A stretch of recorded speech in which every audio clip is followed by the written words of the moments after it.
Eylem Demir-Senturk join us today, as well as Dr. Ukamaka Gladys Okafor. So what we'd like to do is introduce the event, and our sponsor is Sanjay Saha from B-Skilled. So he'll say a few words about the event itself and also introduce the B-Skilled Hive for Women in Global Healthcare Leadership. So thanks so much, Sanjay.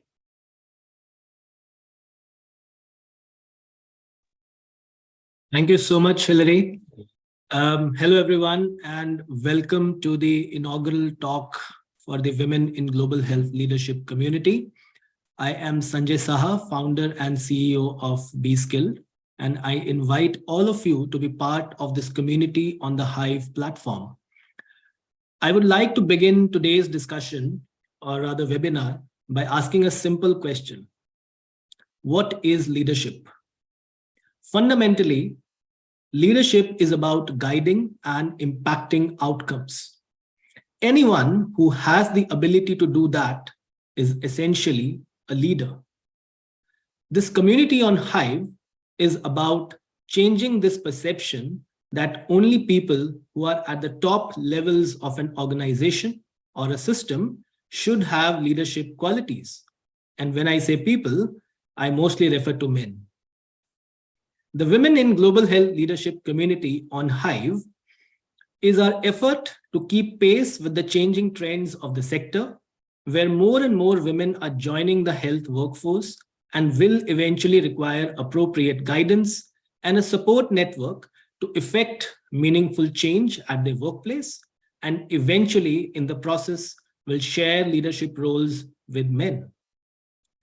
So, 25th August will eventually be a historic day for us as we flag this journey off with a panel of great leaders who I know personally have impacted tremendous and lasting change in their respective areas of work. I hand the spotlight back to Hilary, who will introduce the panel and begin today's discussions. Hilary, over to you. Thanks so much, Sanjay.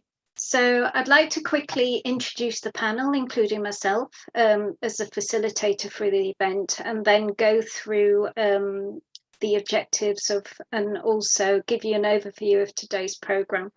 So I am Hilary Claire Fraser. So I work in organisation development and leadership development. I'm also a non-executive director and sit on a number of boards, as well as executive coach for heads of finance for a couple of organisations. I've got a background in finance and internal auditing. I spent approximately 30 years in the private sector, and during that time, 10 years in life sciences. And I'm very lucky to be deputy chair of People That Deliver. So it's a pleasure to also introduce Dr. Kalkidan Lakhu Balena. She's currently Policy Associate of Women in Global Health and also the former Deputy Director General of the Ethiopian Pharmaceutical Supply Service, as well as the former Medical Director of JAMA Hospital.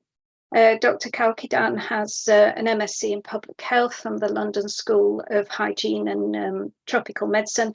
She's also been voted amongst the 100 most influential young Africans by the African Youth Awards in 2019. So a pleasure to have you here.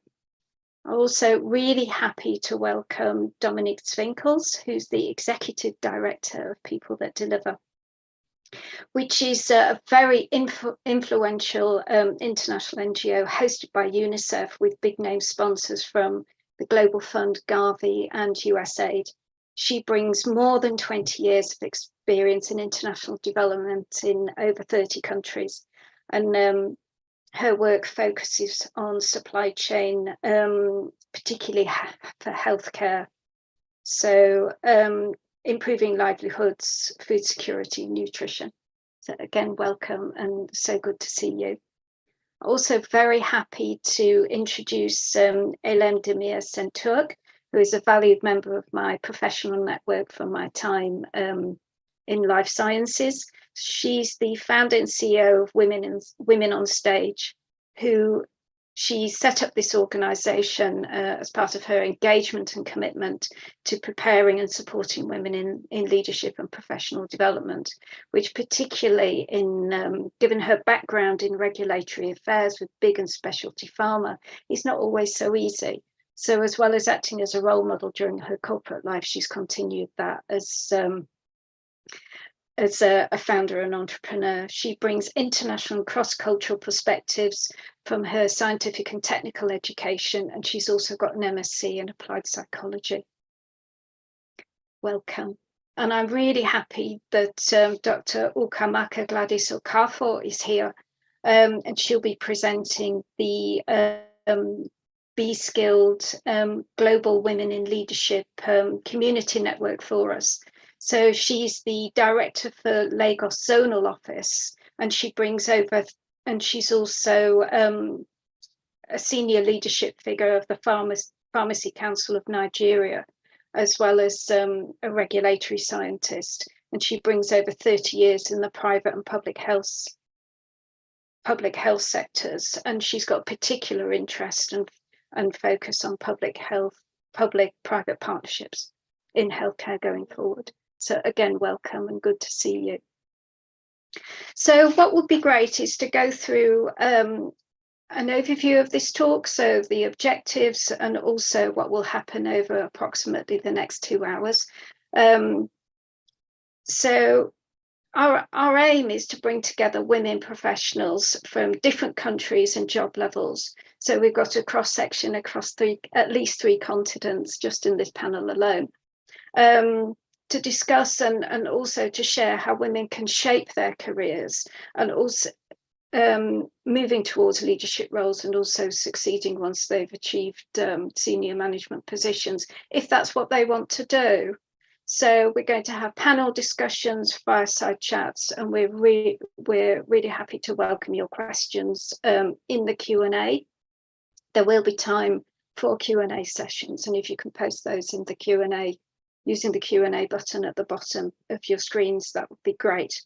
And it's really a special opportunity for participants to engage directly with our esteemed speakers. So there will also be a poll at the end where we'd love to receive your feedback. And again, the aim is to have today's event as a series of interactive webinars where we can continue conversations. So first, I'd be very happy to welcome Dr. Kalkidan. Is it okay to ask you a couple of questions? Yes, please go ahead. Yeah. So Dr. Kalkidan, you've worked across a number of sectors, so academia, primary care through your time at Gemma Hospital, also as Deputy Director General of EPSS, and most recently as Global Policy Associate. If you were giving someone some advice earlier in their career, which sectors could you recommend they started at, or which sectors would you recommend they consider as a place to start? Thank you so much. Yes, actually, my personal experience also spans with different sectors. As you mentioned, I work in academia, within the government, within healthcare delivery, and now NGO. So I mostly call it career journey instead of career ladder. So a different type of navigation while building transferable skills. So I think I can start from what different sectors are available within the global health sphere. When we say global health, what actually are the different areas of work? So I can start from that and build on the question as well. So I want to divide it in two ways. The first one is using the WHO building block, the 6 building blocks of health system, in order to understand what happens in each building blocks and what can be done.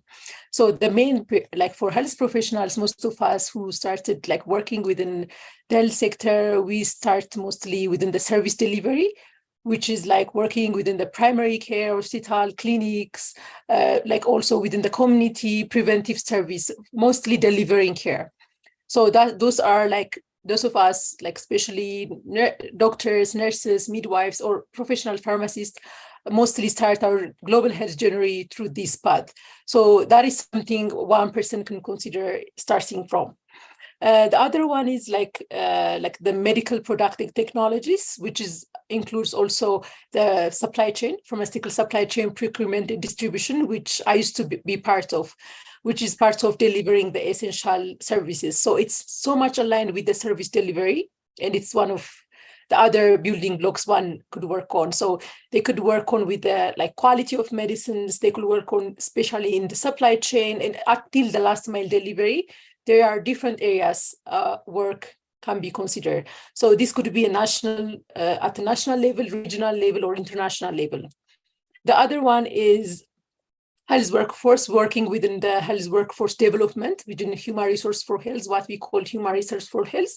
So that is a wide spectrum of work. We start from training them and also making sure they're employed. There is also the need for attrition and making sure there is no migration and resignation that is currently being witnessed. So that is an area like one can also work on as in a different role. The other one is like the building block is the information technology, which is like mostly for working on data collection, analyzing, and working. So mostly those who want to work within the research side of it, like as an NGO or even within an academy or private sector, this is a new way of working on. And finally, there are the two phases. The two other pillars are the financing one, which is like very, very important in one of the areas that I'm really very passionate about. And that's what I did in my master's, especially as a health economist, working on like different parts of like making sure that there is no catastrophic and out-of-pocket expenditure, making sure the financing system is domestically led, and all these building blocks that we have discussed are really much related to the financing, especially as those of us who work within the low and middle income countries. The financing part plays a huge role in whatever decisions that we made. The last one is also the leadership in the governance side of it, which is like a very critical side. So that is an area one person as an admin can go in, working in different type of leadership and decision-making roles within like covering all of them. So these are the different 6 blocks that I could say as the health system, a person could enter to the global health sector. So with that, there are different areas that one can navigate, starting from the humanitarian response to public health work, to being epidemiologist, and work specifically, for example, one could also look at maternal and child health, one could look at environmental health. So using this picture and deciding on your specific interest in that area could be one way of navigating the system. It sounds as though people going into the healthcare sector have got the chance to accumulate incredibly valuable experience for themselves as well as helping others. And also there's a lot of choice. I really like what you said about starting particularly with service delivery and having your feet on the ground. And that's a really important way of building relationships, which I've also found from my own career. And there are people that I still refer to as my peers and colleagues that I've known for over 30 years and feel very lucky to do so. So you mentioned volunteer work. Have you found that has helped you in building your career in global health? Could you share 1 or 2 examples? Oh, yes. I think everything that led to where I am today started from a volunteer work while I was a medical student. So there is a national organization, part of international world, called the Ethiopian Medical Student Association. So that's the time that I started volunteering. It was like as a medical student working on different public health initiatives, and I was also leading the public health wing of it. There is a standing committee in public health. So I truly advise, especially students starting from the student years, like way earlier, even before entering the university, could be one of the way, but I started a bit late while I was in the university middle year.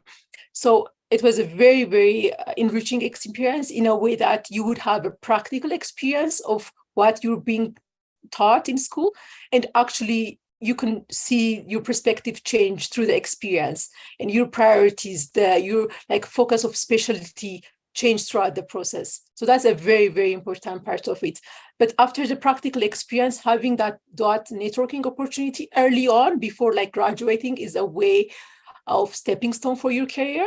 Like it's very much easier for you to get the possibility of employee, building your resume through that experience. And there is also a set of skill development that you learn. So I remember like while as a medical student, I have parallelly like investing my time to do project management skills, writing proposals, like how to do event organization, fundraising, everything, those soft skills that you consider very, very important during your work. Instead of learning them at work, you would already develop them. So that is also a really good thing. I also want to also highlight the fact that you would meet diverse people throughout the process. So you develop tolerance and understanding of how to actually work with others. So most of us as a student, you very much, it's just a study. Once you go to the work phase, there is a lot of personalities that you have to manage. So getting that exposure early on would actually give you a cross-cultural competence, communication skill, and also how you could actually work with people from different backgrounds. So that is also, for example, for not only that, but when a person sees your CV, it also it demonstrates your commitment to the cause, because we are not like some volunteer or internship could be paid, but some of them are not. So it's something that shows that you're very passionate about that cause and that you're very much interested in that. So it says a lot about you as well as develop you in a way that normal formal education doesn't. So yeah, it has been a good experience. Thank you so much for sharing so openly. We really appreciate that. So if there are questions for Dr. Kalkidan, please post them in the Q&A and we'll make every effort to answer them. There is time set aside for questions during this webinar, and also very welcome to keep in touch afterwards.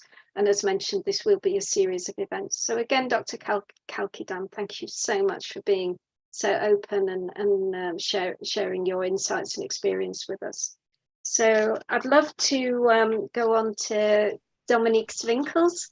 So I'm very happy to serve alongside Dominique to support people that deliver. So Dominique, may I ask you, what advice would you give to women exploring different career paths in global health? Because yours has taken a different direction, having focused for the last 20 years on international development. Yeah. All right. Thanks, Hilary, for the question. And hello, everyone. Good morning and good afternoon and good evening. Yeah, I love this question. So I think when you think about a career in global health, you often think about medicines, right? You think about the people behind those medicines, doctors, nurses, midwives, all of those, serving others and treating patients in rural communities. I think that's a lot of people, especially in the global north, think of that as a career in global health. I mean, think about like the Doctors Without Borders, for instance, is a good example. But while medicines, plays a very huge role, there is a wide range of fields beyond medicines that need to address global health challenges. And of course, I'm going to be speaking a lot about supply chain management, but we can also think about computer programming and architecture and education and communications, and of course, human resource management. What we need really is passionate people with a diverse skill set, as well as thinking about multidisciplinary approaches. My advice would be to learn as much as you can about the issues you care about. There's really a wealth of online resources, courses, books, research, and of course, communities of practice like Be Skilled that exist to help gain a greater understanding of the context as well as the factors that are at play in global health challenges and inequities. So think about volunteering, just like Kalkidan just said. This gives you exposure to new communities It also allows you to create new skills. And then think about, the full-time work. There's so many organizations out there that are dedicated to transforming global health landscape. And these organizations, of course, need financial analysts, communication specialists, policy experts. And often these are great positions to start your career in global health. And as you can imagine, I am passionate about supply chain management. It is an often overlooked career in global health, but one that makes a great impact on improving health outcomes, just like Sanjay said at the beginning of the webinar. We're really working towards finding solutions to global health challenges, being able to bring new medicines, innovations, and technologies to the market for emerging infectious diseases, as well as thinking about how to get products to communities at the last mile. Within the people that deliver, we've actually created a whole library of supply chain roles and job descriptions that are found at each level of the health system, from national level all the way down to the community level, where we've identified over 80 roles with specific job descriptions for each level of the health system. So this is also a great starting point if you are interested in a career in supply chain management. And thanks, Hilary. Thanks so much, Dominique. As we both know, global health is an incredibly dynamic sector in which to work. And as Dr. Kalkidan said, there's really a wide range of fields, which you've also illustrated for someone to choose. That dynamism can make it sometimes difficult to feel that you've got a handle on what's going on and to stay updated. What would you recommend for someone who wants to stay informed of the latest trends, research, and development? Yeah, of course. This is part of what I try to do on a daily basis as well. But you can keep up to date with a lot of the global health related topics, such as emerging diseases, the health access disparities, as well as foreign policy. But just simply liking or following credible global health news sources on social media. Think about Twitter, Instagram, Facebook, and LinkedIn. Follow the WHO, the World Health Organization, for instance. But also think about reading blogs, listening to podcasts, documentaries, and videos. For instance, I always follow this video on YouTube called This Week in Global Health. Really sort of gives you an idea of some of the emerging issues and trends. I also subscribe to many newsletters with the many partners I work with, which then will provide you, quick weekly snippets. Thinking about this as well, like on Fridays always, the Council on Foreign Relations always also publishes a newsletter called Think Global Health, and it's a wonderful resource as well. And then, of course, lastly, don't think about subscribing to different scientific journals when you want to get to real in-depth knowledge about a certain topic that you're interested in. And then, for instance, the people that deliver, we're actually going to be publishing a special supplement on human resources for supply chain management in the Global Health Science and Practice Journal very soon. But this is also a fantastic journal to understand what's going on in this field and learn about the many projects that donors are investing in and that many of the partners are working on. Thank you so much. So as well as what you know, it's also who you know.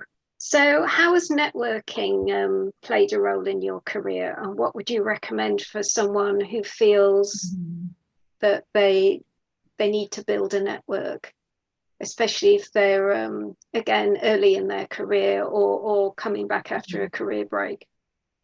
Oh yeah, no, I cannot overstate how important active networking and building professional relationships is when you're new to the field or even coming back to the field, right? And having taken some time off. The goal of networking really is to develop these long-term relationships and build good reputation for yourself. And a good start is really to meet and get to know people with whom you can work and who in turn can also help you. Networking is not only helpful when it comes to securing a future job, but it also gives you an advantage during every stage of your career. I mean, I did a lot of networking when I first started my career, but since then it's just has become part of my daily modus operandi, right? The connections you make can have a very long-lasting effect on the way you think or even the way you work in the future. So I would say, attend events and conferences, join professional organizations, and reach out to people in your network to schedule coffee or lunch dates. I think that's so important. And then, of course, embrace these professional relationships. There's a real power in relationships that extend beyond just, a generic introduction, where you can create genuine connections based on shared interests and goals. You'll more likely be able to be successful at your job because you'll be working with people that you want to work with, right? And that you like. And networking, it really has played a critical role in my career. Like I said, it really helped me build a strong network of people that I can rely on. Also mentorships and collaborations. It has helped me really decipher my strengths and weaknesses, and therefore becoming the professional person that I am today. And that's why it really has been a game changer for my professional growth. Thanks so much. So, are there any specialized forums that you recommend for networking in the global health community? So LinkedIn is a way of being able to contact almost anybody and everybody. But if you really wanted to focus on a particular subject area or identify a particular individual that you see as a role model, or even want to promote them as approach them as a potential mentor, what would you recommend? Yeah, so honestly, LinkedIn is the social media site which I use to stay updated with the latest trends, research, and developments, and making these connections and doing the networking. I mean, it's such a fabulous resource that we all have access to. Many dedicated organizations that are transforming the global health landscape are on LinkedIn, right? They provide weekly, even daily useful content. So it's really important to follow those organizations that you are aligned with. I would also suggest, following experts in global health, but also not just global health. Think about the specific functions of project management, strategic planning. Recently, we're going through a whole new strategic planning process, and I've been following a number of thought leaders in this area, and they provide such useful resources, frameworks, and ideas to contemplate on. So, excuse me. LinkedIn is also an excellent resource for networking, collaboration. You not just connecting with people that you work with in the same industry. You can also connect with people from different backgrounds and industries, because that'll help you also gain new insights and perspectives. And of course, I mean, if you are looking for job opportunities, it is a great spot to find those potential jobs, and creating your go-to network for support, collaborations, and also finding those mentors. Thanks so much. So now I'm very happy to ask some questions of Eylem Demir-Centurk, so who I'm also lucky enough to know through our time together in Basel when we were both working in the life sciences industry on opposite sides of the river. So Eylem, you've got a solid and also substantial background in the technical and regulatory side of pharma, but then you've also moved over from pharmaceutical science into behavioral science with an MSc in applied psychology. Your opinion, please, on emotional intelligence and negotiation skills. Have you found that acquiring these skills and practice them has helped you in what can often be difficult situations? First of all, thanks a lot, Sanjay and Claire, for this unique opportunity. I think it's a great platform to share our experiences, on that platform. Yeah, I mean, emotional intelligence is actually very crucial, when it comes to building trustful relationship partnerships. managing any conflictual or potential conflictual situation, interacting with people from different cultures who have different values, different experiences, and different educations, and who come from different type of families, right? We are born in a culture where we all have different values. We care about different things. And, having the empathy, bringing that empathy towards a person that you are going to work with in the work environment, understanding their needs and expectations, and also their values is actually the fundamental of any relationship. So once you understand their needs and expectations and their actually communication style and values, so with that, you will be able to build a trustful collaboration in which you both will win. It should be a win-win collaboration rather than one person winning over the other. And if we look at any collaboration or any relationship with those type of eyes, any potential conflictual situation we will be able to master. Any challenging conversation we will be able to master, because we will be having a conversation at the same level. And therefore, I think having the emotional intelligence and also understanding our own way, our own emotions and how these are triggered and what it does with our communication, verbal, nonverbal, and written communication is very important, that we also observe ourselves, try to find out actually where does it come from? Where does those emotions come from? How have these been shaped? How are they translated or transformed into a verbal, nonverbal, and written communication? What are my inner dynamics compared to the inner dynamics of the person opposite me? And when we try to understand each other, we will build an environment in which everyone feels safe, trusted, and would work in collaboration. Thanks so much. It sounds as though self-awareness does play a really important part. And also you mentioned what is the non-verbal cues, the non-verbal communication, which is often overlooked, especially when it comes to presenting a calm exterior in what can sometimes be a fraught situation. Could you share a challenging workplace situation so that we can learn from your experience and how you were able to navigate this? Yeah, I mean, as a woman, we all face challenging situations in the work environment in life, right? I mean, if it was not so, we wouldn't have that issue with, female leadership, lack of number of female leaders or lack of number of female board members. Myself, I also faced, like many other women on this world, very different challenges. Being an immigrant here in Switzerland, being a strong woman with a strong personality, then being in some situations underqualified, in some situations overqualified, being a mom, right? And one situation I can share with you was when I was pregnant with my first child. I was actually eligible for a promotion, and we had agreed before I leave on maternity that I would be promoted after my maternity break. And it was pre-agreed and you set in stone. And when I came back from the maternity after 4 months, the promotion was delayed.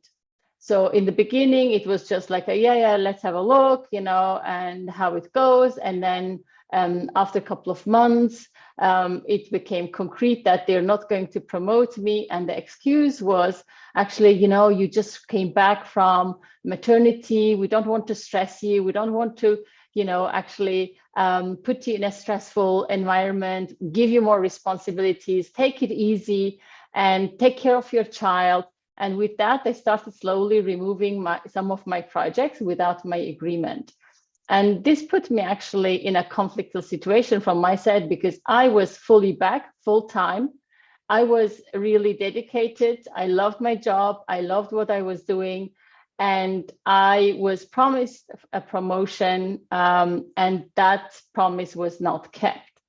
So in that situation, what I did was I just, thought for myself, what are my opportunities? Should I go and fight back? Or can I go and ask someone for advice, for someone help, which I did also, how to manage the situation and must navigate myself in that situation? Or should I, leave the company? Should I look for something else, because that environment was not really supporting me any longer, and also supporting my personal development. So in the end, I decided myself to become pregnant second time. So I said, okay, in this case, I'm going to use the time to think about my family planning, right? I've closed the family planning, because if I would have left, and I would have delayed my family planning by a couple of years. So by concentrating myself on the other role. So I became pregnant the second time. And then after that second child, I left the company. So if I may, my advice would be, if someone is going through a similar situation, just think for yourself, what is more important? Is it worth it to fight? Is there an opportunity to really have a conversation, to share your situation, and get some support from upper management that can support you? Or you can continue with your family planning while you're in a secure job. Or you say, look, it's not worth it. I'm not going to stay in that environment, and you will quit, and you find another job or a company that is more caring about female development. It sounds as though you brought a range of perspectives and realized to what was a very difficult situation, and rather than, well, justifiably you could have got angry about it, but rather than getting angry and staying angry, it sounds as though you were able to step back, take advice, look for peers and mentors, and then realize that you did have some options, and you made the situation work for you. And that's what's so great about building in a community, particularly of women leaders, is that for people who are new in career, or people who are at a crossroads, there is an opportunity to seek advice, and to have a different range of perspectives based on whether something might work for you or not. So thank you so much. What I'd like to do is quickly go to a question from an attendee, which is about volunteering. So, and then if I can pick one of you to focus on this question. So, and again, message to the audience that we really value your input and would love to hear from you. So please keep your questions coming. So this is from Okechi Nsedibi, and he's been volunteering post-graduation to gain valuable experience, which was recommended by Dr. Kalkidan. So how can he present this volunteering experience to in a way that can help him get his first job in the early stages of his career? What would you recommend? If I can ask Dr. Kalkidan. Yes. Yeah, to answer, it's a very tricky question, but something that I always would say to a person is like, volunteer, you cannot be volunteer forever, like, because you have to make money, whatever you do should be somehow compensated. So especially after you graduated and now looking for a job, like, instead of like fully concentrating on the volunteer job, focusing on making, there is a way that you can get money through it. It means it could be starting within the same organization, start from like per diems, or it could start from like a little bit of hourly payment that could, or you will be enrolled to as a consultant or as a short-term independent contractor to a full-blown employee. And once you have developed and have like the confidence that you can deliver the job, there should be a way that you can negotiate. And saying that if that company or if that organization could not compensate you anymore or could not compensate you at all, that you have the capacity now to move her along. So you should not fully volunteer, but rather also apply for jobs and network, and also always promote yourself and promote your CV along the way throughout the process. It should not be a full-time job to volunteer. There should be a mechanism. And also something that also the question also starts, how do you know when to charge for your service? So I believe that once you learn within that organization, somehow you're contributing to the impact, to the goal or to the vision of the company. And once you also have that confidence that you can deliver that and have somehow the competency to do that, I think that's the time you need to request one. So even now, there is a lot of movement against unpaid internship, because these unpaid internship and unpaid volunteer activism somehow are even causing a lot of biases. Like, for example, if a person get a volunteer job or let's say an internship in Geneva, who would be highly likely to actually get it? Is this someone from the high-income country who has the money or the support to go there and do the internship, or someone from a rural country or from low and middle-income country? So it's expanding the already created biases and already created inequities within the global health sector. So there should be a way of compensation. So we should be against it. We don't promote fully unpaid work, but mostly something that I advise volunteering is before graduating as a student. And also, even if you're graduated, having some job and on your spare time, you volunteer to actually transfer to another sector or to transfer to any other job that you really like, not as a full-time. So applying your jobs and getting a full-time job should not compete with fully volunteer work. That is my advice. Thank you so much. So again, a lot of investment. Could mean some serious hours. It could mean going through a very busy period, but combining really investing in voluntary work to get the paid work, and then continuing with the voluntary work, even though you've got the paid work, to keep your career moving forward. Does that sound right? Thank you so much. So another question, please. So this one for Eylem. So we have a question about encouraging women today as they want to present themselves. For instance, if someone's going for their second job, if they want to present themselves to a recruiter, or if they want to apply for a position, what would you recommend for someone trying to find their USP? Especially as a woman who may feel that they're even at a disadvantage making the application in the first place. Actually, I think Dominic said at some point that it is very important to know the individual strengths, right? I mean, who am I, right? What I am known for, what can I do best, and where are my strengths, where are my skills, where do I shine on the stage of my career, right? This is, I think, very important. And there are different ways how to find that out. You can ask your friends, you can ask your colleagues what you are known best for. You can do some assessments. For example, there is a Gallup strength identification tool that they can use to find out their top 5 strengths. And also it is important to know, okay, when am I able to use those strengths in my work environment, right? If I am able to use them, what happens with me? Am I more engaged? Am I more motivated?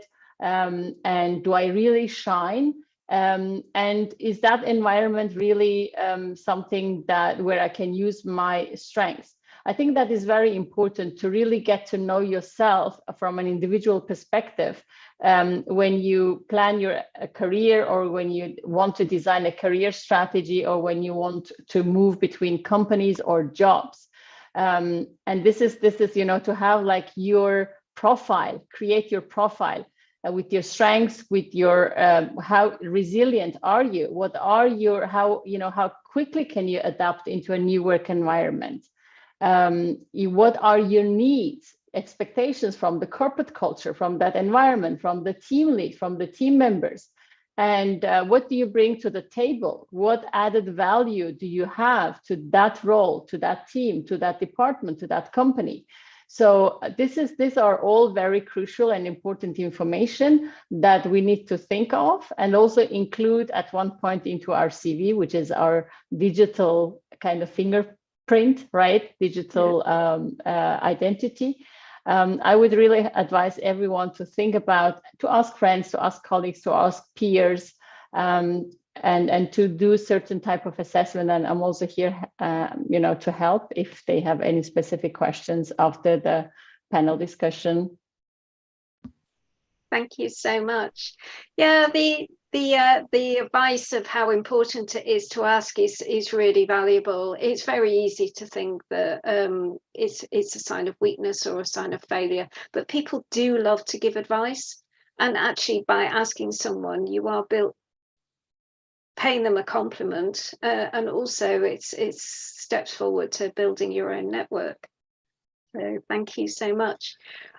Questions are coming in thick and fast, so if I may continue. So I actually have a question for Dominique, if that's okay. Yeah, the question around the digital technologies, I'd like to answer that. Yes, please. Okay, great. Yeah, this is an area that I'm very interested in because we do see the digital innovations and technologies taking front stage right now. And often the skilling, the upskilling is not there yet. So we're collecting a lot of data. We're asking organizations to collect a lot of data. Data's coming in, but then what do you do with it? How do you analyze it? Do we have the right skills to be able to analyze and make decision making? And so there, I would like to basically say, yes, can this knowledge be a differentiating factor? Absolutely. If you can show that you have the training and the skills to be able to collect data, analyze it, make decisions on, you are already ahead of the process. So just wanted to add that. Yeah, so the question mentioned, can knowledge of digital new technologies in healthcare be a differentiating factor during hiring? So Dr. Kalkidan and also Eylem, what do you think? I'd say yes, definitely. Yes, yes, definitely. But it also depends on the type of job that you're applying. So especially the job that you're looking for is like within hugely data dependent and data driven, that involves the skills that you mentioned. Definitely. Even without that, it's always an add-on or a plus for the already skills that you develop, even if like you don't directly work within the technology. But additional to the data part of it, being technology savvy these days is very critical because most of our works are virtual, our communications are virtual. So, and like we are using different software tools, even if we don't work with like numbers, doing qualitative analysis, currently we're using software, everything that we do. So it's always good to catch up with technology and data analytics and data usage going forward. So yes, definitely. So what's interesting, particularly about digital skills and data-driven skills, is you almost need to have the skills and the experience before you have the skills and experience. So Eylem, what would you recommend for someone who might not be feeling confident but wants to pursue a career in that direction? Actually, I think it is nowadays kind of a must, right? I mean, I see it with my kids. They're born in the digital world, right? They know certain things better than me. And when I look at my almost 80 years old mom who learned, typing in a laptop in her 60s, so it's actually it's a transformation that we are going through, right? And it's just actually. We cannot avoid it. And with the pandemic, we have seen that actually remote working, hybrid working has become part of our life. So we have seen how important Zoom has become during the pandemic, right? How we have started using Zoom, how we all have learned how to use Zoom. This is just one small example, right? And nowadays, as Dr. Kalkidan and Dominic mentioned, it's in a daily work. It becomes our, a part of our daily life to learn and use different technologies. I mean, this can be with using actually meeting system or meeting minute taking system, videotaping, data analysis, conducting statistical analysis, whatever, in all stages of our life. It depends, of course, from role to role, how often and how detailed you need to know, you need to become aware of certain techniques, technologies, and systems.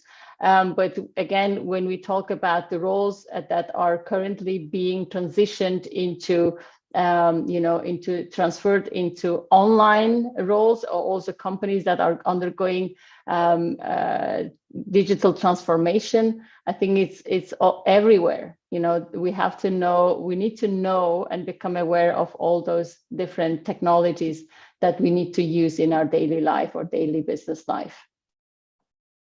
Thank you so much. So we've had three questions come in, which are on similar topics. So and to a certain extent, we've touched on these. How to develop a good network for recruitment. So this is someone who's joining us from Ghana, and he's looking at students and also internships.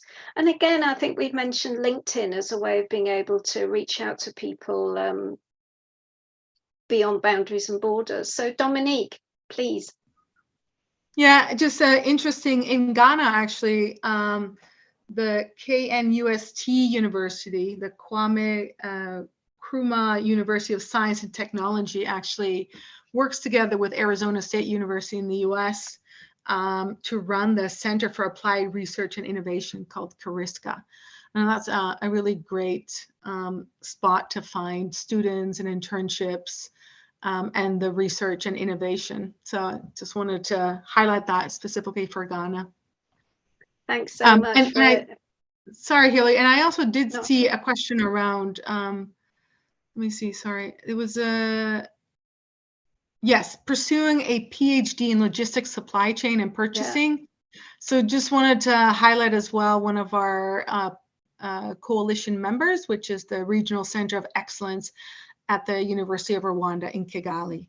And they do have a master's degree in health supply chain management, have fully funded scholarships. Of course, I don't know from what country you're from, but they do cater to the East Africa community countries. It's a wonderful place to pursue a PhD because they are always looking for more PhD candidates. Thanks.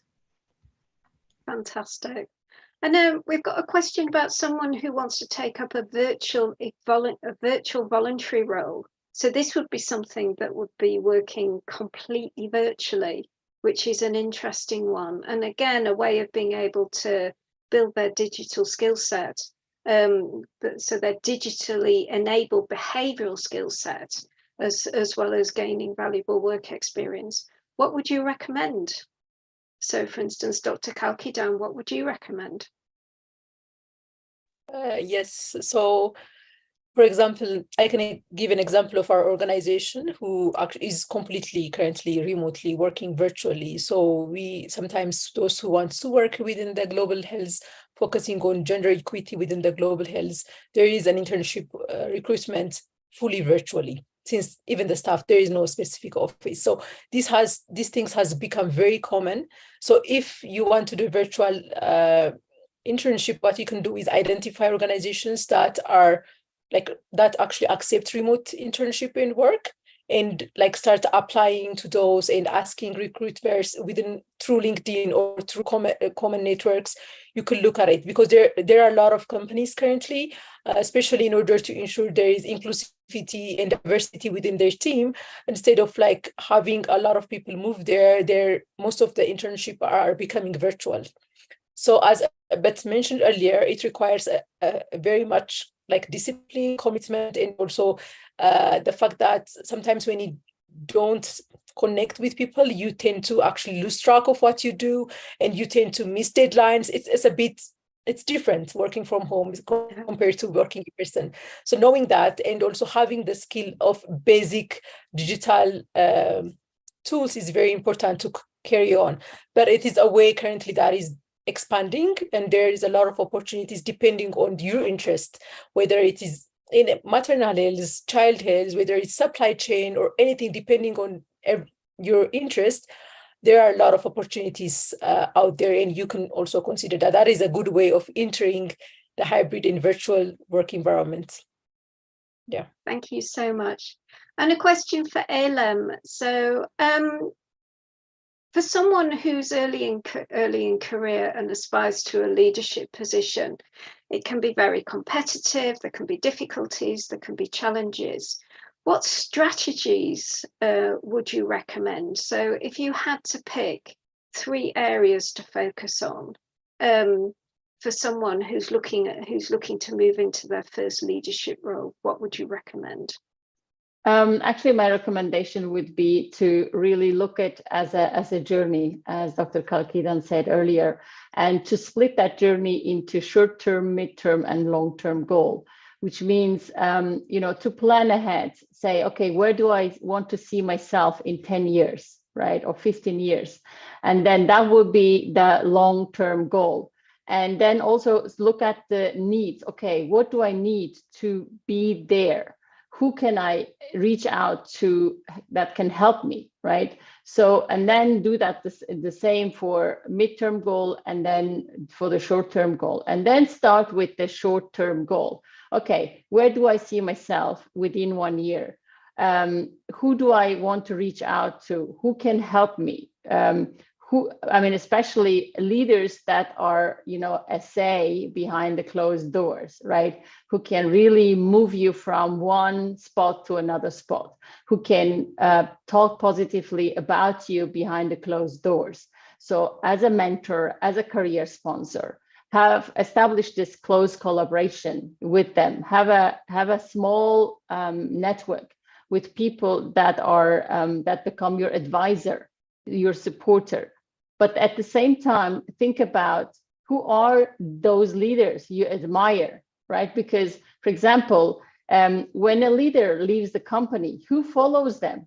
Is this someone that people want to follow? Or is this someone that people say, oh my God, luckily finally this person has left, right? Mm-hmm. And if you want to become a person that people want to follow and work with wherever you go, then think about, okay, what are the qualifications? And nowadays we talk about servant leadership, right? Collaborating, positive, caring, supporting, motivating leaders. So what qualifications do you have, and what qualifications do you miss? And how can you acquire those qualifications, those skills, so that you become that leader you want to follow? So this would be my advices.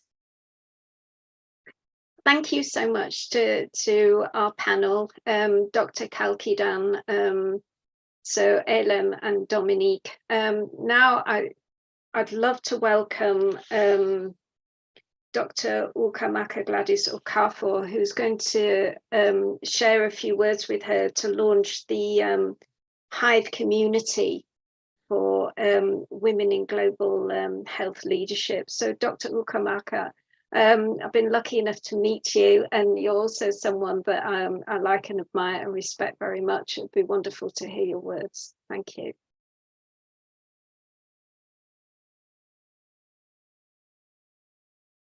So 1 second, please. I think you're on mute.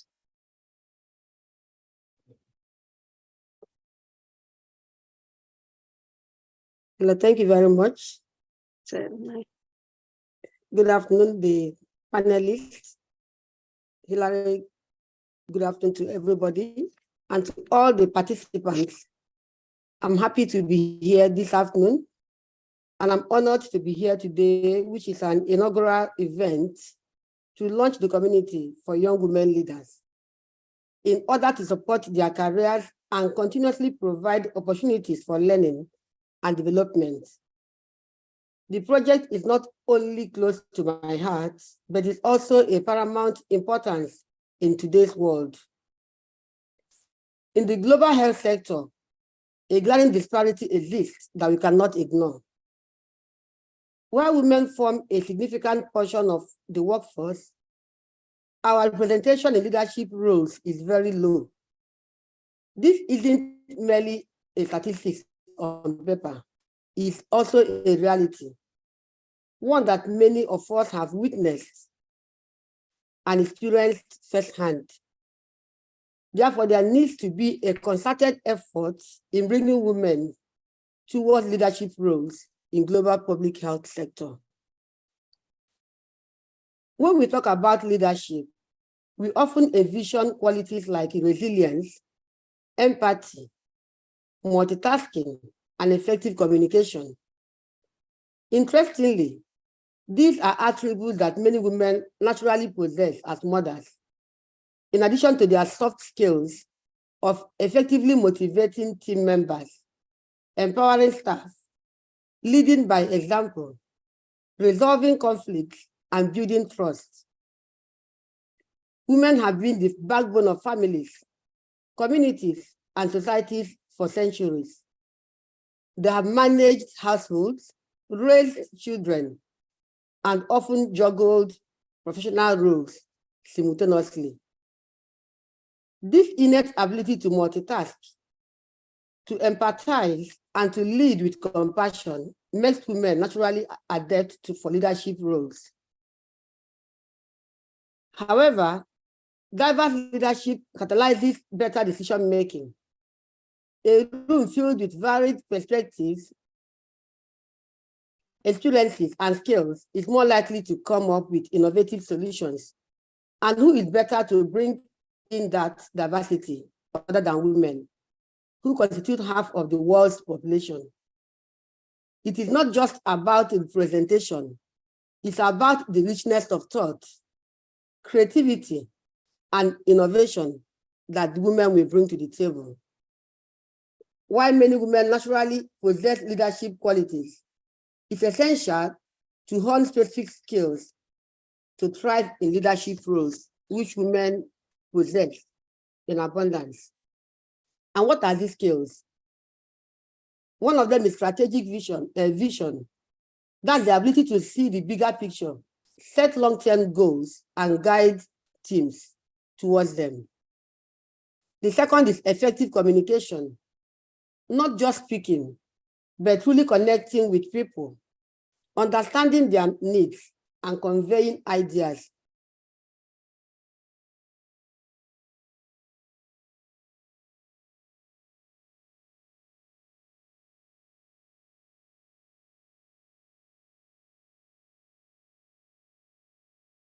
Seems to have frozen for a second. So let's give it a couple of seconds to see if Dr. Ukamaka can join us again.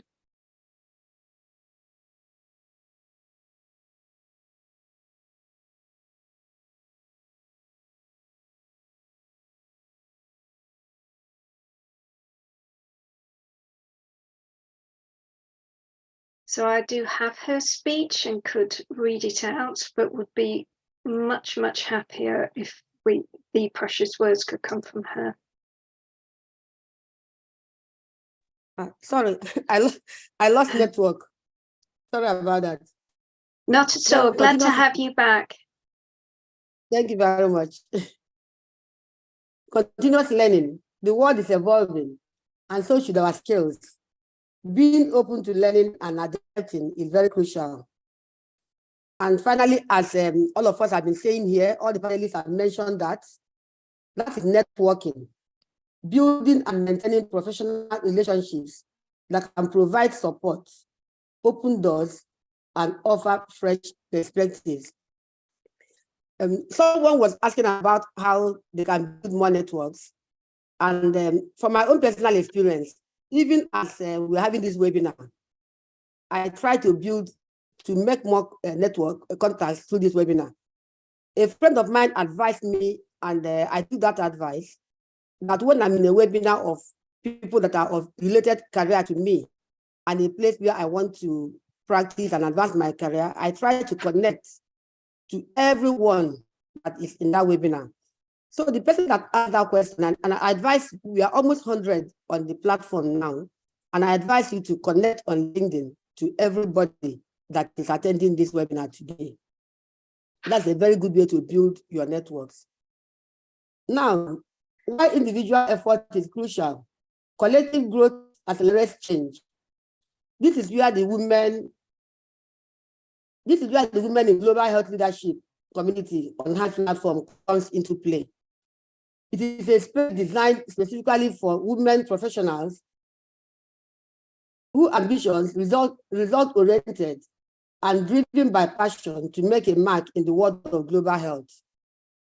By joining this community of Hive, you get access to various resources tailored for your growth.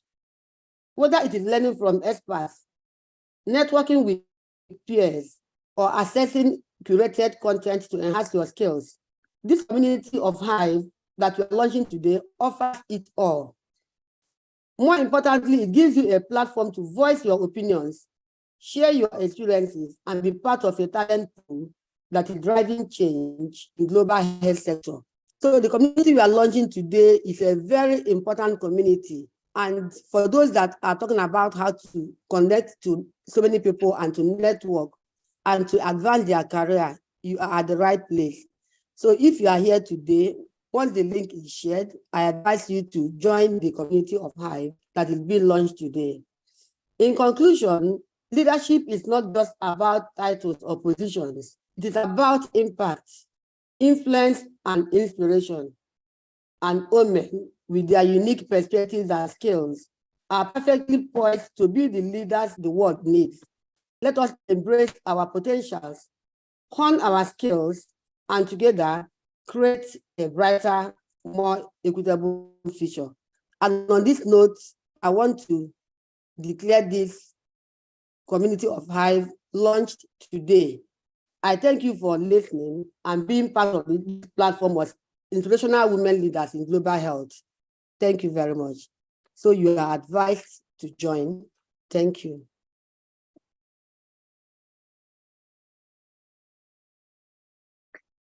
Thank you so much, Dr. Ukamaka. If I may ask you a question as well, because you've got valuable experience that we'd all be very happy to learn from.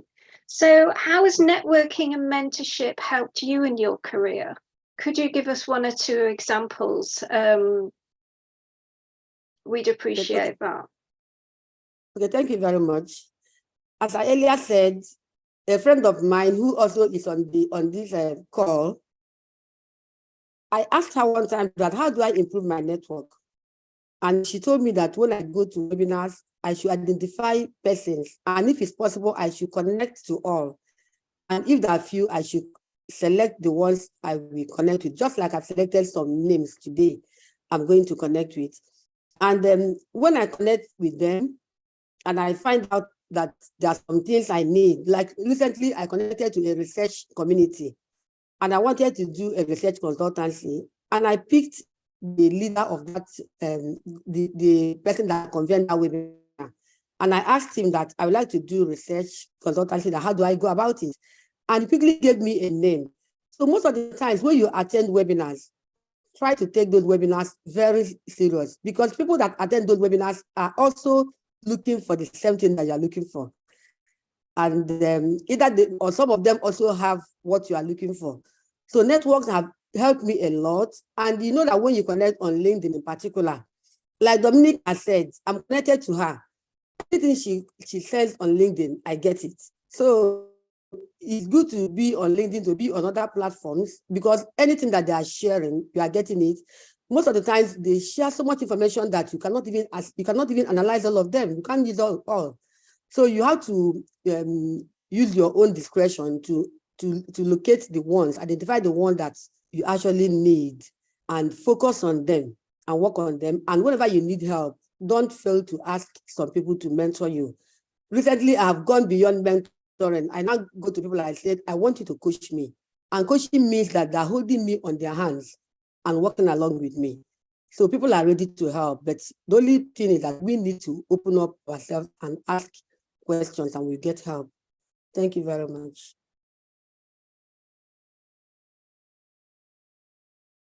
Thank you. Thank you so much, Dr. Ukamaka, and a pleasure to see you again. So please, any questions that you have, we'd love to receive them, and we'll make every effort to answer them during the rest of this interactive webinar, and certainly afterwards. So I'd like to move on to the next part of this interactive webinar, which are the fireside chats, and to begin with Dr. Kalkidan. And this is talking about the role of men in as professional allies, and also as supporting us in building our careers, particularly in global health leadership. So coming from a finance background, I've often been the only woman in the room, and often been asked to make the tea and hang up the coats. And so I can say that a sense of humour and also being able to keep calm are essential, but would love to hear your words of wisdom as well. So how have male allies supported you in your career in global health? Would you give us some examples and some insights? Thank you. Thank you so much. Yeah, it's a very interesting topic that you mentioned. Because like if we promote women in leadership, and if we promote gender transformative leadership, and generally when we promote gender equality, it's mostly assumed as a role given to women, a role that a woman should be doing, like as not a problem of men. But mostly what we encounter during the leadership journey is not it's not only the issue of women, it's just an issue with the overall system, norms, thinking, and whatever happens within our community somehow reflect in our professional life. So those like norms are the ones that are shaping the work environment. So it's a very important it is a very important step to engage men in this process. So in my career, till my recent job, like all the supervisors that I have or bosses that I have been male. So it's a new experience now working in the organization that I'm currently working in is all women organization. All of them are women. So, but since here, there have been a lot of men, especially while I was working within the supply chain organization, as most of you know, which is completely dominated by men. So it has been the support of like my colleagues, supervisors, and sometimes mentors who are male that has shaped the way I was thinking. Even if things are very much sometimes become difficult for you to navigate. And also there is always a good thing to actually scan a room and see someone that is very much alike to you. So missing that part of it is very difficult. But in my experience, like I had a privilege of having really good bosses and supervisors who are male, who actually directed and coached me, who actually saw beyond the gender, but beyond my age during that time and beyond everything, to see me and to see the capacity that I can build and the contribution that I could make to what I'm working. So like those are the ones that actually shaped me, and I've been like it doesn't happen all the time. Some may be discouraging, some may be somehow not generally positive feedback. They would not give you for positive feedback all the time, but I was somehow privileged and strong enough to actually notice a person who would support you and pick that. And there are people that are very much interested to invest in mentoring, coaching women. So identifying those, and instead of actually focusing on the negative words, those people who can confuse you, rather like attaching yourself with those people who could actually mentor you is very critical. So sometimes your work environment could be very toxic, but having that out of work mentorship and coaching process has helped me a lot. And if it was not the male allies within the community that I worked in, I would not have been here. So yes, thank you. Well, glad you are, and thank you so much. It sounds as though knowing ourselves very well, knowing yourself very well, being sure and confident in what we know and our skills and how we use them are really, really important. So one of the things that I didn't mention earlier, but I'd love to mention now, is you're also voted, so in 2019, an African leader as part of the Obama Leaders Group. So that advice is clearly been working for you. Yes. Yes. Yeah, even not within the professional like workspace, like even in the networking space.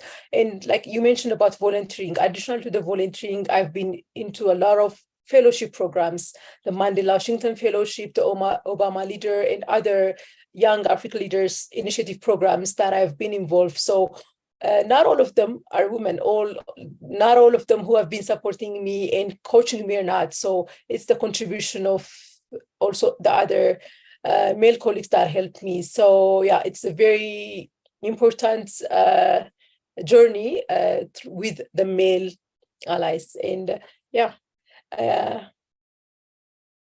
thank you so much.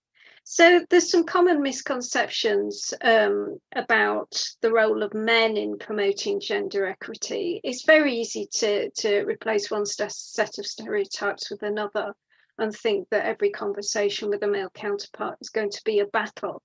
In the same way, it's very easy to think that every mature female professional we come across is a potential gatekeeper.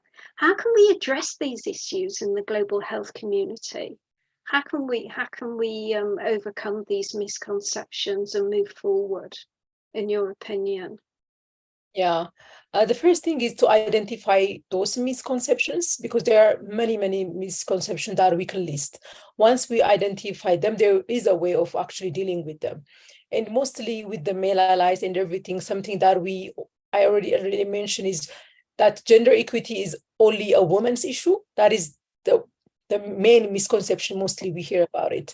So like, for example, to actually tackle that the strategy could be to highlight the collective benefit of having gender equality, equity, and also making sure that the importance of women leadership and participation in this in the workspace is very important. So that it has a collective impact, starting from within the community, the family, generally. If you actually look at the country's economy role, it's not about a woman's issue, and it's not only the responsibility of the woman. So this, like in our organization, we say that we don't fix women, we fix systems.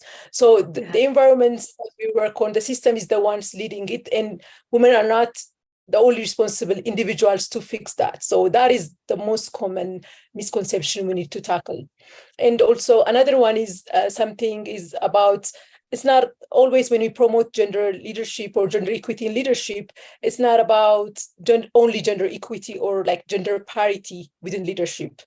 So even if there is a gender parity, the person who's leading it should be a gender transformative leader, which means the policies that they put in place should be transforming the gender like norms, systems, and making sure the gender lens is put within the system. So making sure our service delivery, our practices are gender responsive, and the component of the woman is incorporated within that.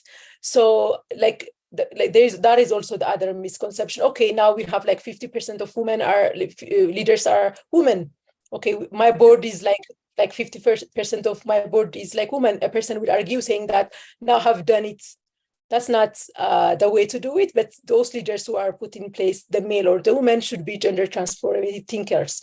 So that is one misconception that is mostly happen. There is also something, oh, now women get paid equally. There is a lot of opportunity. They go to school, they go to university. So there is always a notion that we hear gender equity is already achieved. So there is no more to be done. So that is also a very, very, very narrow way of looking at it. So like creating awareness, training them, understanding what that means. Sometimes like sexual harassments or like microaggressions happen every time that are very much ignored because they are very much normalized within the workspace and within the community. So addressing that through like awareness creation, through education and training is very critical. So one of the studies that we have worked on in this sexual harassment within workplace is even the women, and they don't know, somehow it's so much common, so much normalized. So like women also have accepted beyond the sexual harassment. There is the maternal penalty that I mentioned earlier about, that is somehow normalized, like somehow considered it's normal. It's just a way of life. So people think that it's achieved, gender equity is achieved as long as women are within the workspace. So those misconceptions like this, I'm giving like a couple of examples here, but identifying them and creating strategies for each of them would be a step forward. But there are a lot of misconceptions we can list going forward as well. Thank you. Thank you so much. So really appreciate your openness and also the opportunity to hear your insights. So if I can move to Dominique, and let's discuss the topic of leadership development. And so if we can learn from your personal journey towards assuming a leadership role. So currently as Executive Director for People That Deliver. As well as having a conducive environment which presents opportunities, we also need to be in a position to spot them and step up to them. So can you share an example when you took the initiative and it led to a leadership opportunity? Of course. In thinking through this question, I'm going to speak about something that you are also very familiar with. So really want to use an example of organizing a large conference for People That Deliver, for our secretariat, for our coalition members, our partners, and as well as the community as a whole. So last year, as you know, Hillary, we hosted and organized the PTD Global Indaba in Lusaka, Zambia. We had over 250 people attend from 40 countries, and they all came together to share and learn and network around the topic of human resources for supply chain management. And as you can imagine, planning, hosting, and organizing such an event, maybe think on my feet, take initiative, and take appropriate actions. I needed to be very proactive, flexible, and courageous at times, and help the team bring it all together. The planning, hosting, organizing of this event, as you can imagine, was an intricate process that demanded and still demands, because we're now organizing our next one, organizational skills, effective communication that Ilem also spoke about quite a bit, and a strong sense of teamwork from the individuals involved. And so these qualities, I believe, are very essential leadership traits that help to ensure the success of our conference. So again, those were those organizational skills, effective communication, and sense of teamwork. So the organizational skills were really the backbone, as they enabled us to meticulously coordinate the various aspects of the event, from program planning to executing the event. Or the effective communication was, of course, another critical leadership quality that was needed. Throughout the planning process, we need to consistently communicate our vision and needs to our team members, our volunteers, sponsors, and the attendees. So clear and concise communication was essential. And then finally, teamwork was vital, as it was the success of the event really relied on the collective effort. As you know, Hillary, you were involved heavily in that one too. We had the partners from the steering committee, members of our technical committee, our staff members, the event management company, and several volunteers. And so we needed to bring all of these people together and leverage their unique skills and strengths of each individual within this group. So that's, I think that's the way I would like to answer that question. Thank you so much. Mm-hmm. So we've talked about valuable leadership opportunities, but there can also be challenges and barriers. So what are some of the barriers you've noticed for women pursuing leadership roles in global health? And what would you recommend as strategies to overcome these? Yeah. So I just want to, let's start off with some stats, because one of the let's say leaders in this area is Gartner in on supply chain management. And so the 2022 Women in Supply Chain survey by Gartner demonstrated that women at first line manager, supervisor, senior manager level finally increased since previous years, but that the supply chain still continues to have a problem pulling women up from more senior ranks of the organization. So women really only occupy 21% of supply chain, vice president, and senior director level positions. What I think there really is that talent strategies are to blame, as many women are not designed, as many of these sort of strategies are not designed to pull women up the corporate ladder. So there really are persistent barriers that regularly delay and obstruct women pursuing leadership roles within global health. I feel we've already heard quite a bit from Kalkadan, but sexism holds us back. Sexual harassment, inequitable work environments, subtler forms of sexism, of course, plays a huge burden on women. There's deeply ingrained attitudes as well, and biases about our abilities and capacity for leadership. Gender biases and stereotyping also work against us. For example, when women display assertiveness, exactly what Ellen was speaking about, you show a strong personality. Employers often see them as aggressive and pushy. Women also tend to use less, assertive tactics when seeking promotions. And I know that's been something that I've struggled with throughout my career as well. And then men's historical dominance in the workplace has resulted in less developed networks for female leaders. In supply chain management, we're just seeing those networks being developed, but they often are ad hoc and really sort of dependent on donor funding. But thankfully, there are more of these networks created. And I think the other thing also for me, and what we also heard Ilham speak about significantly, was the challenges of balancing work and family. I've experienced this myself, taking time off to have my 2 sons, working part-time, then remotely to work and take care of my family. And then when I finally had this opportunity to pursue the role I always wanted, it took me away from my family for weeks and months. And so that was also very, very difficult. But when we think about sort of strategies to help address these challenges, female leadership programs, they offer professional women, a very supportive community and give us a greater insight into issues, as well as offering strategies and solutions. So I think those leadership programs are very important to look at and see what is available. By discussing how to leverage certain leadership traits associated with women, such as leading through inspiration or showing empathy, female leadership programs really teach women how to capitalize on their talents. So, working through that piece of showing empathy is important as well. Mentorship programs are vital. If you want to move ahead in your careers, mentors share, their tricks that they've learned along the way. And of course, certain models that have been successful. They also offer confidence building encouragement.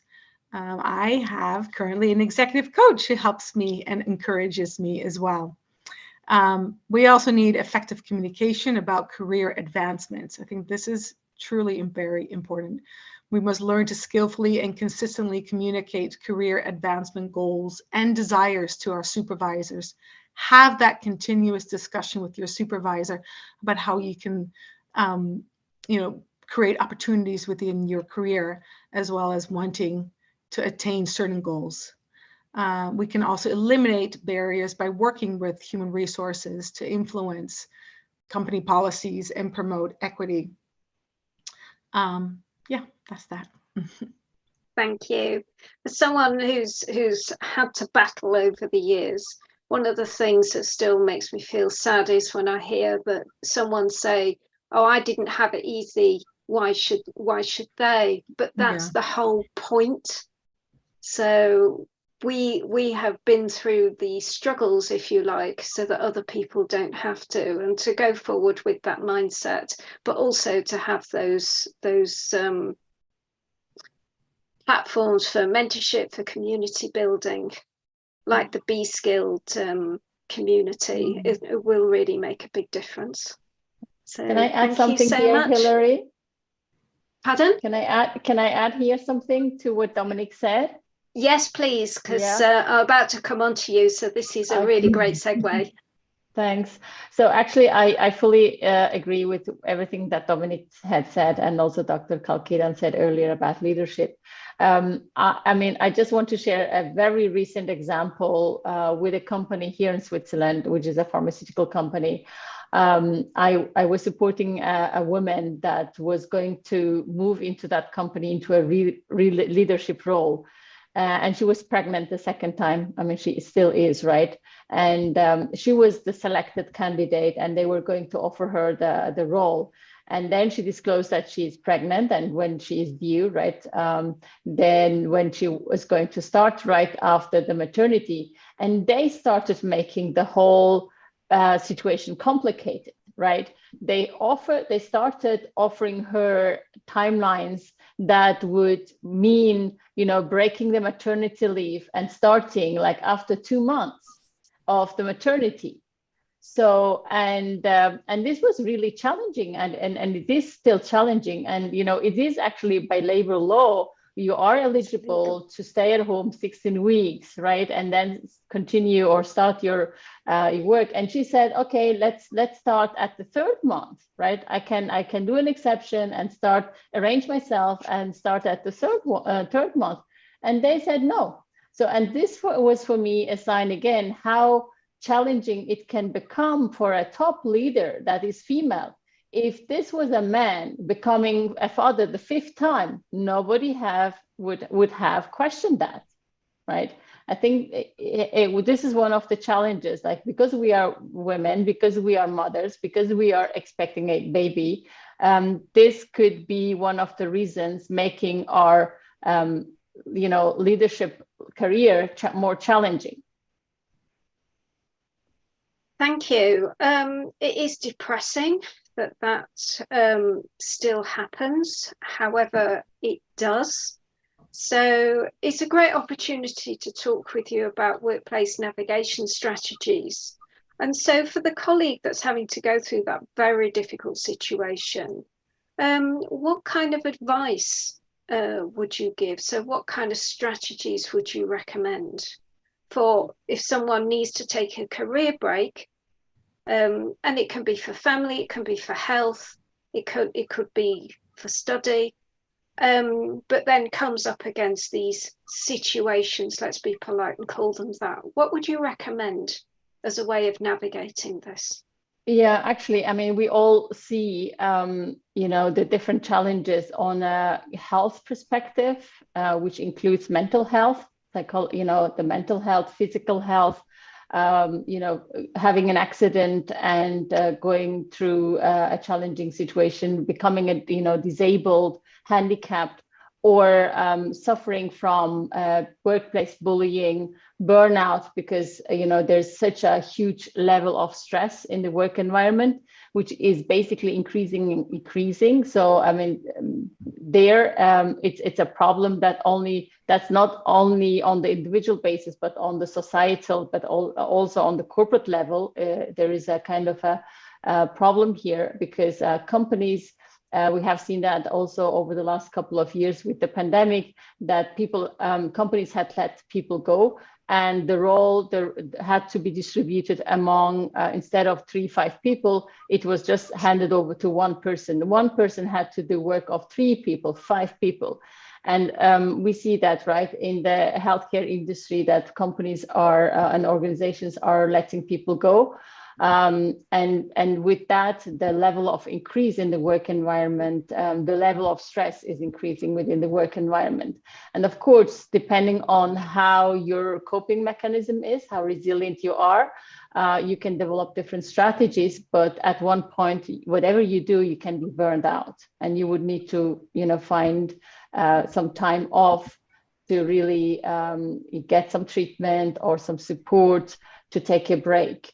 And I have been, over the last couple of years, I have been supporting employees, mainly women, who have been suffering from burnout or who have been suffering from workplace bullying, which sometimes also includes sexual harassment, right? That could, not work any longer in that work environment because they were not feeling safe.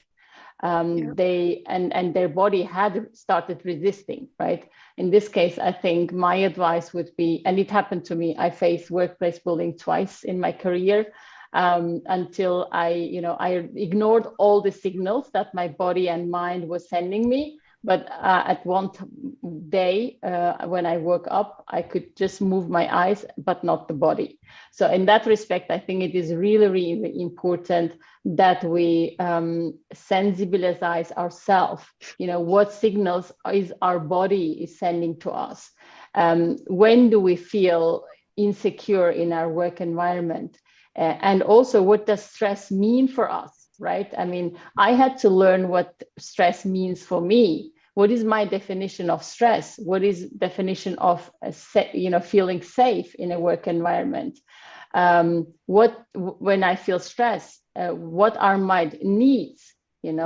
How do I communicate when I feel stress? How is that translated into, again, or transformed into my verbal, written, nonverbal communication? And when can I sense it, that my communication is changing, my behavior is changing, and I feel uncomfortable? And how can I communicate to my peers, to my leader, and also for myself? Where can I get support? Like Dominic said, do I need a coach, right? Do I need a counselor? Do I need a psychologist? Do I need some support, someone to talk to? What do I need to increase my resilience? Or do I need to change the environment? So I would really highly highlight that, first of all, we listen to ourselves. What are our needs? The definition of work-life balance, safety, stress, what is important to us. And then when we see any gaps, any discrepancies, that we communicate those clearly, our manager, HR, to people, our advisors within the company, our trusted people within the company, and also go and find a coach, a trainer, a psychologist, whoever is going to, help us in that respect. Thank you. Thank you for sharing so openly.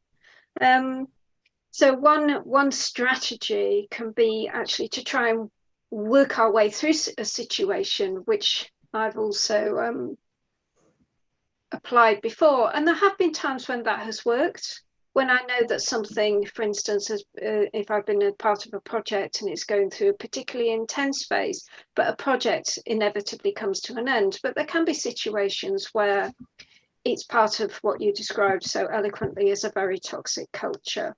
And in which case, it's really important to try and find this work-life balance when there's so much pressure against us to simply work more. What would you recommend to someone in that situation? Actually, here, I think, I had to redefine for myself what is work-life balance, right? What is the meaning of that, terminology for you? I was living for my work, right? Because I loved my work. I loved what I was doing. And I was doing that also on a weekend. I was doing that when the kids were in bed in the evenings, right?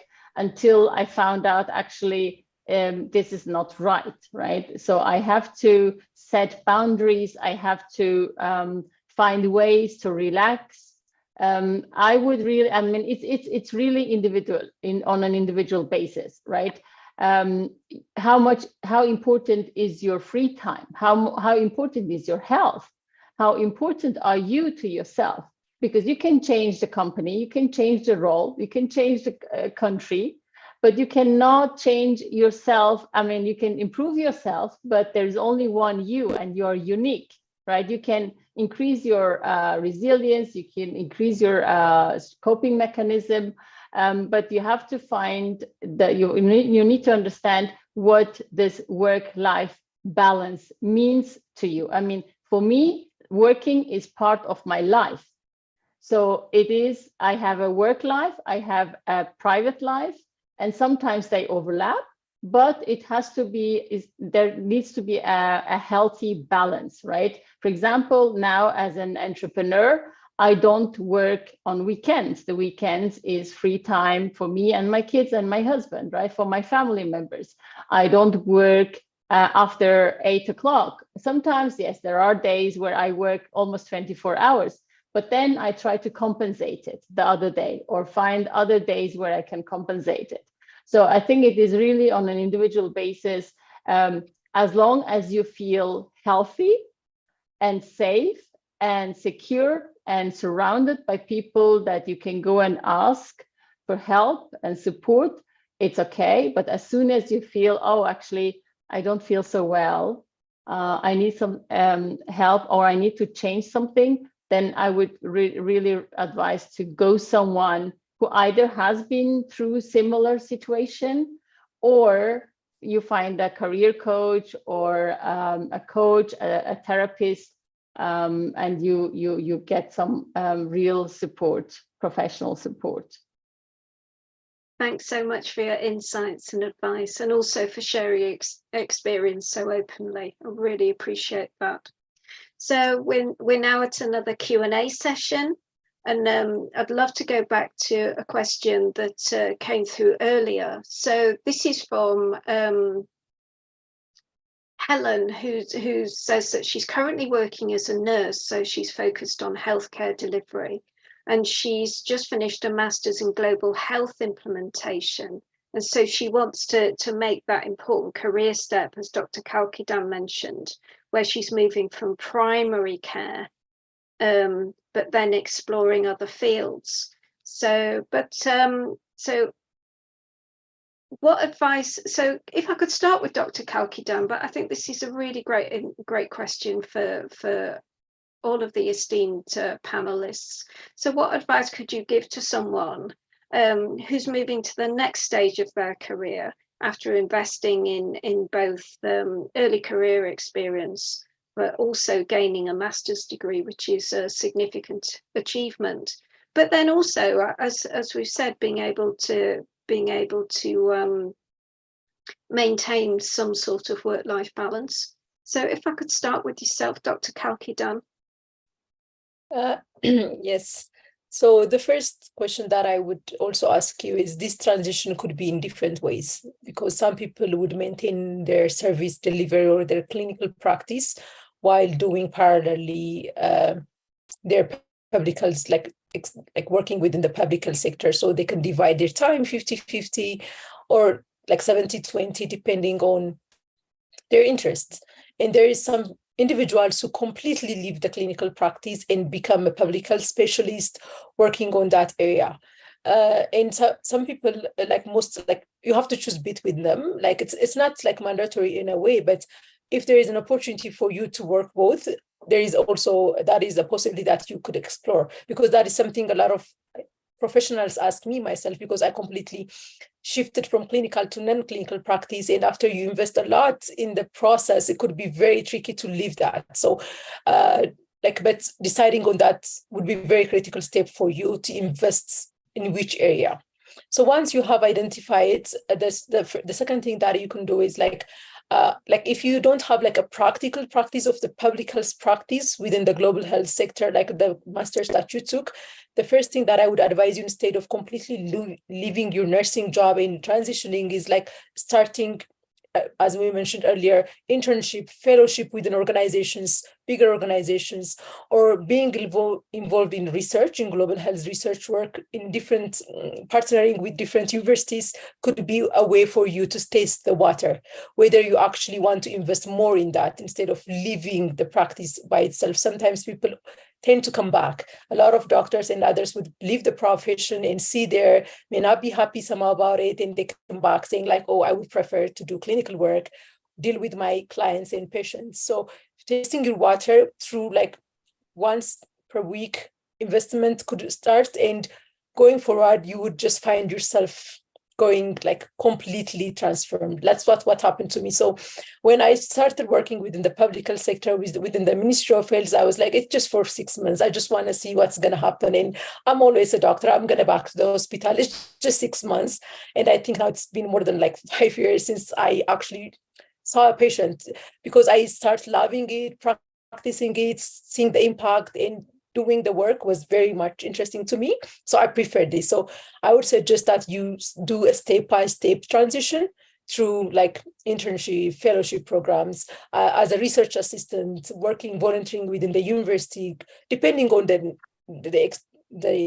your profession. Like if you want to work within policy advocacy sector, or if you want to work in research, because global health delivery is also a big area. So I would suggest you start from that and go forward. Thank you, Hilary.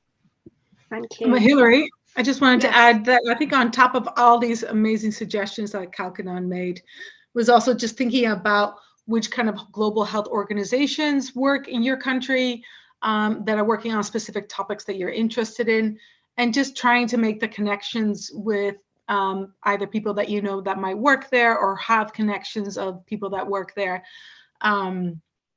to say volunteer your time.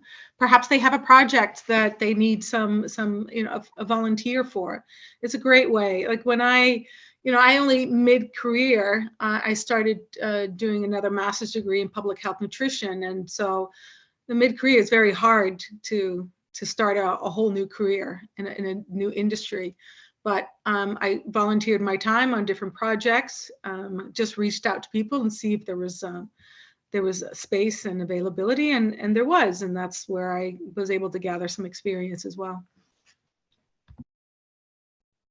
Thank you so much. So Dr. Ukamaka, you've made the transition and you bridge public and the public sector, but also with your focus on public-private health partnerships.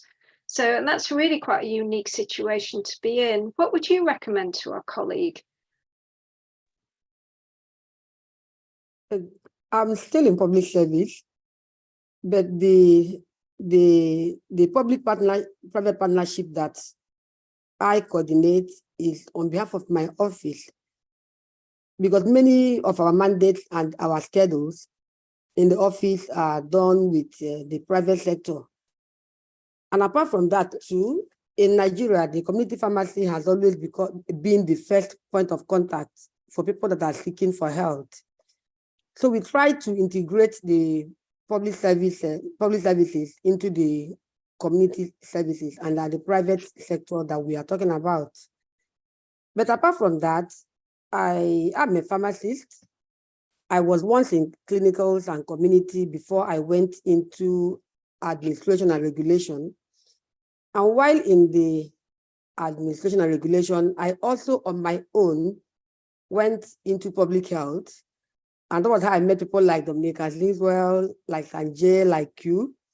So I went into public health, I went into supply chain management, I went into emergency preparedness, I went into public health policy and some other public health areas. So in as much as I work in government as an administrator, I on my own also do public health jobs. Recently, I was accepted as a fellow, WHO fellow for COVID-19 recovery. Recently, just last week. So I do a lot of things on my own, and it's all about the community, trying to support the community to be healthy, whether you're a pharmacist or you're a medical doctor or you're even an economist. The end point is that the work we are doing is to support and that fellowship of WHO, I'm actually targeting the hard to reach and rural areas in Lagos State, because some people have missed vaccinations. You know, during the COVID, people were focused on vaccinations on COVID.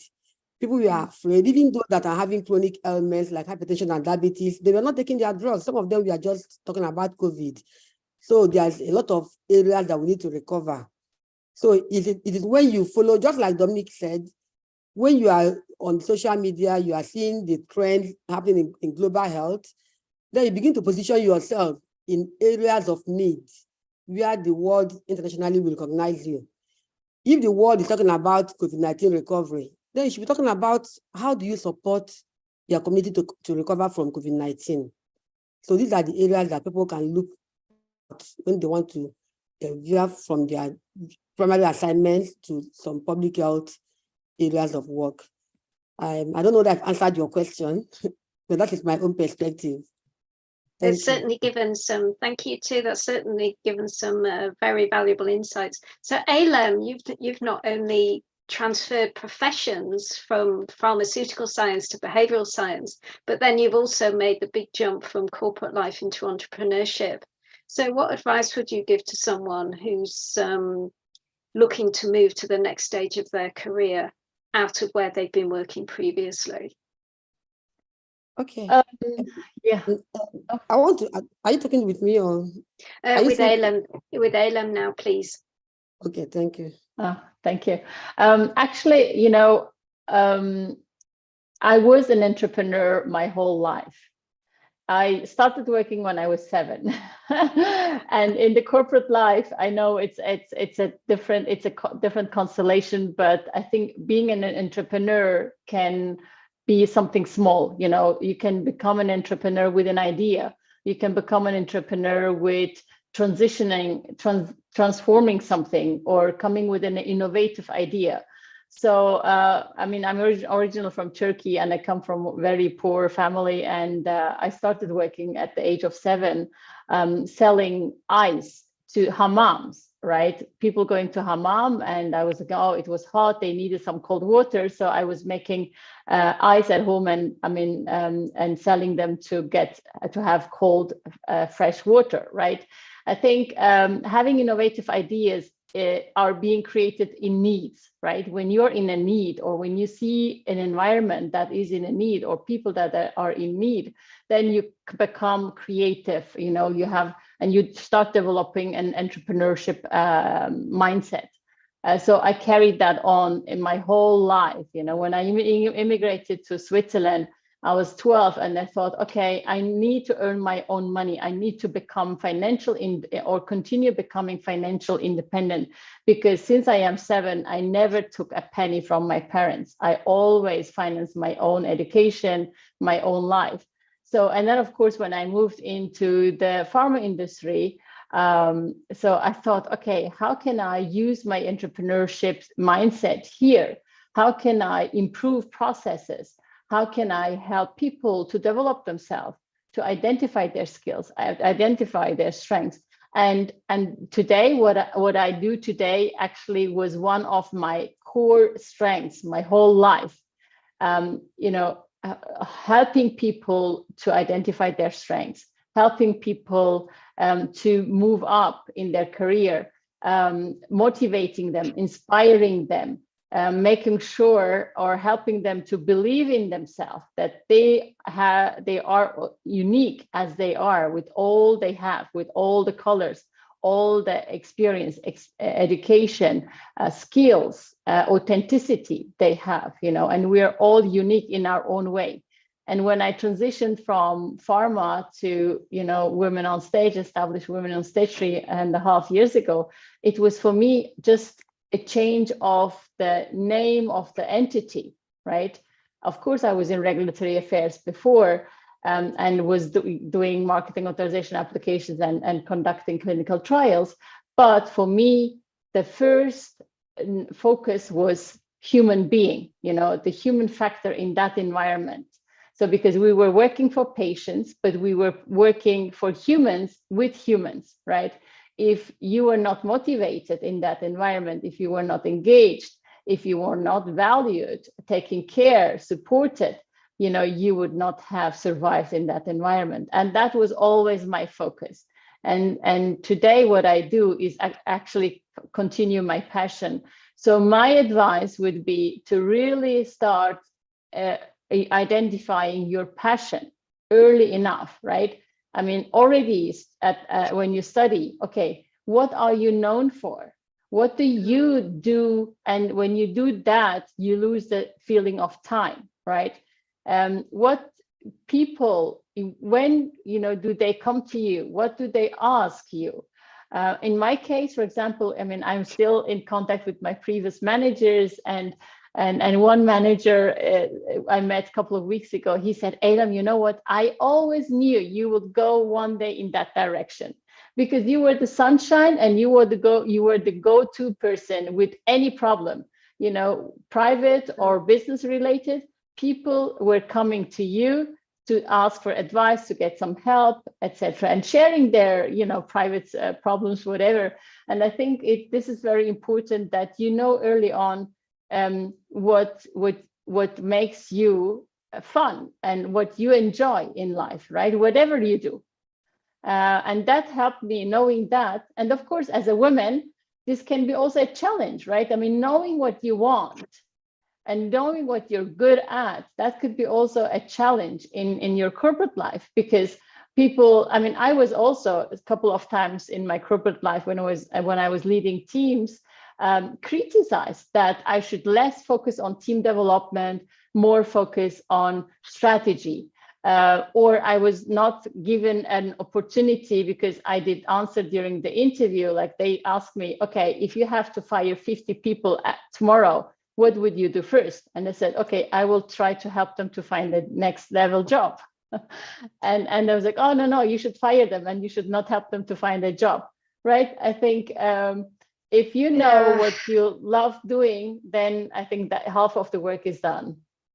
So someone who spent 20 years in organisation development and HR development, that advice to fire 50 people makes me very uncomfortable. So I can really understand how you feel happy to not receive that opportunity.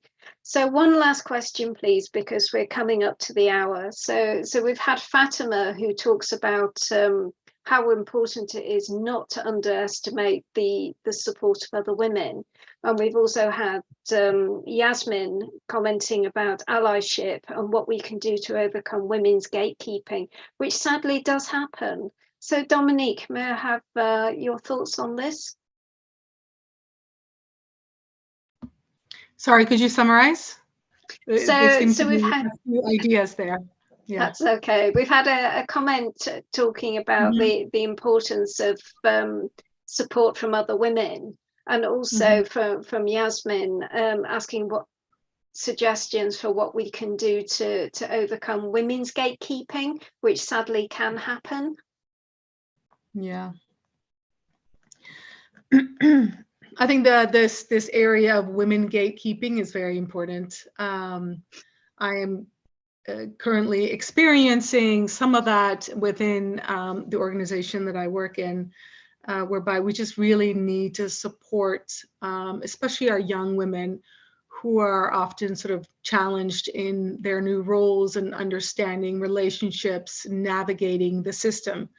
And so I feel that as someone who has 25 years of work experience now, has also a bit of a higher level position, that I need to be there and support a lot of the young women that are going through these issues. So I've made myself available as a resource to support them. So yeah, I think if we all get to a point in our careers and can take that sort of leadership role, that is very helpful. So I want to say heartfelt thanks to everybody. So all our panelists, it's been wonderful talking with you this afternoon, and thank you so much for sharing your insights and experience so openly, and also to participants who've taken the time to dial in today and also presented us with questions which have made us think, talk and also been a great opportunity to share. I'd also like to say thank you to Sanjay for sponsoring this event, and also for providing this valuable opportunity to launch the Hive community for women in global healthcare leadership. There will be a poll, so if you would say more, Sanjay. Thank you so much. Your feedback is very welcome. Yeah, thank you so much, Hilary. And I would like to sincerely appreciate all the panel members, who were with us for the 2 hours and sharing all those insights for the young leaders who participated today. I'm already calling them young leaders because I'm very much sure about this, that a lot of people who joined today are going to lead within their own workplaces and communities and sectors, and create a lasting impact. And this is what is the objective of this community, to help and support, and just like Dominic said, groom the next line of leaders who are going to affect the change in the health sector and beyond. So thank you so much, everyone, for listening to the panel for the last 2 hours. And this is just the beginning. There will be lot more opportunities coming through Be Skilled and in partnerships with other organizations, several other leaders, lots of different topics. So today was kind of, looking at it from a high level, but in future we will deep dive into key topics and explore them and provide resources to everyone involved. Again, Hilary, thank you so much for your stewardship. It has been great. And to the entire team at Be Skilled who has worked, notably Shraddha, Priyanka, Wilson, who have been the backbone for this event. Thank you so much. Wishing you all and families well. Thank you. Enjoy Thank your you. afternoon and evening, or even Thanks a morning, lot. wherever you are. Bye. Thank you. Bye-bye. Bye.